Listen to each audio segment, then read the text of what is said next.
বন্ধুরা, আপনার রান্নাঘর কি নিরাপদ? বাস্তবে কিন্তু ততটা নয়। দেখতে সাধারণ হলেও আপনার রান্নাঘরে লুকিয়ে আছে ভয়ঙ্কর কিছু শত্রু, যেগুলো প্রতিদিনই চুপিসারে শরীরের ক্ষতি করছে। আজকের ভিডিওতে বলবো 6টি হিডেন কিলার নিয়ে এবং কিভাবে এর থেকে দূরে থাকা যায়। নাম্বার 1, রান্নার তেল ও পুরনো ভাজার তেল।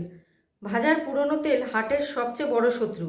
একই তেল বারবার গরম করলে তার থেকে তৈরি হয় ট্রান্সফ্যাট। এটি হার্ট অ্যাটাক, উচ্চ রক্তচাপ ও ব্লকেজের প্রধান কারণ। হ্যাঁ, কম তেল খাওয়া মানে শরীর শুকিয়ে যায় না, বরং হৃদযন্ত্র, লিভার, ওজন, হরমোন এগুলো সবই থাকবে আপনার নিয়ন্ত্রণে। সলিউশন: খুব বেশি তাপে তেল গরম করবেন না। ডিপ ফ্রাই যতটা সম্ভব কম করুন। রান্নার জন্য ব্যবহার করুন সরিষার তেল, রাইস ব্র্যান অয়েল বা নারকোল তেল। এগুলো স্মোক পয়েন্ট বেশি, বা কোল্ড প্রেসড অয়েল, এগুলো তুলনামূলকভাবে নিরাপদ। নাম্বার 2, ননস্টিক প্যানের ব্যবহার। ননস্টিক প্যানে রান্না করছেন, এটা সুবিধাজনক মানি, কিন্তু এর উপরের লেয়ার যদি সামান্য আঁচড় খায় বা খুব গরম করা হয়, তাহলে ননস্টিক প্যান থেকে একটা ক্ষতিকর কেমিক্যাল নির্গত হয়, যার নাম PFAS। এগুলো তাপে নষ্ট হয়ে খাবারে মিশে যেতে পারে আর শরীরে ঢুকে ইমিউন সিস্টেমকে দুর্বল করে, লিভারের ফ্যাট বাড়ায়, হরমোনের সমস্যা, এমনকি ক্যান্সারের ঝুঁকিও বাড়াতে পারে। সলিউশন: প্যান খসে গেলে সঙ্গে সঙ্গে তা বদলে ফেলুন। নাম্বার 3, দৈনন্দিন আমাদের রান্নাঘরে দুটি জিনিস আছে যেগুলো দেখতে নিরীহ কিন্তু নিঃশব্দে শরীরের সবচেয়ে বড় ক্ষতি করে। এগুলো চিনি ও ময়দা, সাদা বিষও বলতে পারেন। চিনি ও ময়দা যেখানে থাকে না কোনো ভিটামিন বা মিনারেল বা ফাইবার, কোনো পুষ্টিগুণ নেই, শুধু ক্যালোরি আছে। শরীর তো শক্তি পায় না, এই ক্যালোরির থেকে শুধু ফ্যাট জমতে শুরু করে, আর তার ফলে ওজন বৃদ্ধি, ফ্যাটি লিভার, ইনসুলিন রেজিস্ট্যান্ট, দ্রুত খিদে পাওয়া, হজমের সমস্যা, এই সমস্যাগুলো বাড়তে থাকে। বাঁচার উপায়: চিনি ধীরে ধীরে কমিয়ে ফেলুন। চিনি ও ময়দার পরিবর্তে স্বাস্থ্যকর বিকল্প হতে পারে। চিনির পরিবর্তে বাছুন গুড়, মধু, ফলের প্রাকৃতিক মিষ্টি, তবে সীমিত পরিমাণে। আর ময়দার পরিবর্তে আটা, ওটস, রাগি, brown rice flower, mixed grain flower এগুলো ব্যবহার করুন। নাম্বার 4, প্লাস্টিক কন্টেনারে গরম খাবার রাখা। আমাদের রান্নাঘরে প্লাস্টিকের কন্টেনার, বোতল আর বক্স অত্যন্ত সাধারণ জিনিস, কিন্তু সমস্যা হচ্ছে যখন গরম খাবার প্লাস্টিকে রাখা হয় বা মাইক্রোওয়েভে গরম করলে BPA ও মাইক্রোপ্লাস্টিক খাবারে মিশে যায়।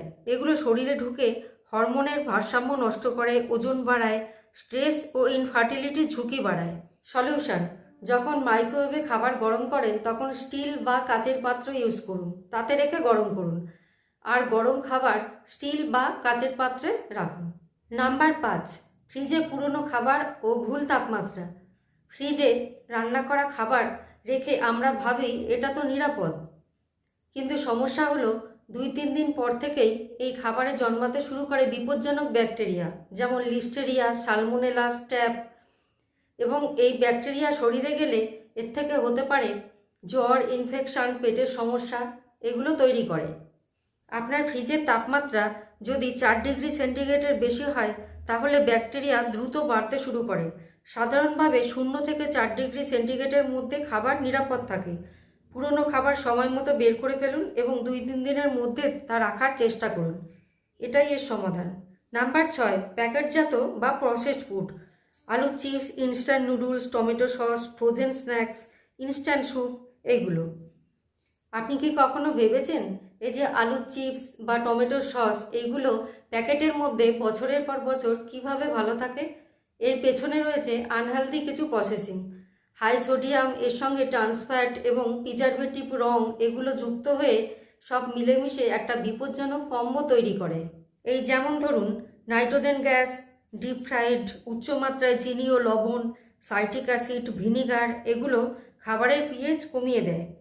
সত্যি বলতে কি, এগুলো আপনি মাঝে মাঝে খেলে অতটা সমস্যা হয় না, কিন্তু যদি নিয়মিত খাওয়া হয় তাহলেই কিন্তু সমস্যা বিরাট আকার ধারণ করবে। এগুলো দীর্ঘদিন খেলে দেহে টক্সিন জমে, লো এনার্জি, হরমোন ইমব্যালেন্স এবং ইমিউনিটি দুর্বল হয়ে যেতে পারে। সমাধান কি? স্বাস্থ্যকর বিকল্প হিসাবে রাখুন পপকর্ন, ফ্রুটস, বাদাম আর ইনস্ট্যান্ট স্ন্যাক্সের উপর নির্ভরতা কমান। পাতে রাখুন ঘরে বানানো স্বাস্থ্যকর স্ন্যাক্স। বন্ধুরা, অল্প কিছু অভ্যাস বদলালেই আপনার রান্নাঘর হয়ে উঠবে নিরাপদ এবং স্বাস্থ্যকর হবে জীবন। এবার পছন্দ আপনার হাতে, অস্বাস্থ্যকর শরীর নাকি নিরাপদ রান্নাঘর। ভিডিওটি ইনফরমেটিভ লাগলে সাবস্ক্রাইব ও শেয়ার করে পাশে থাকার অনুরোধ রইল।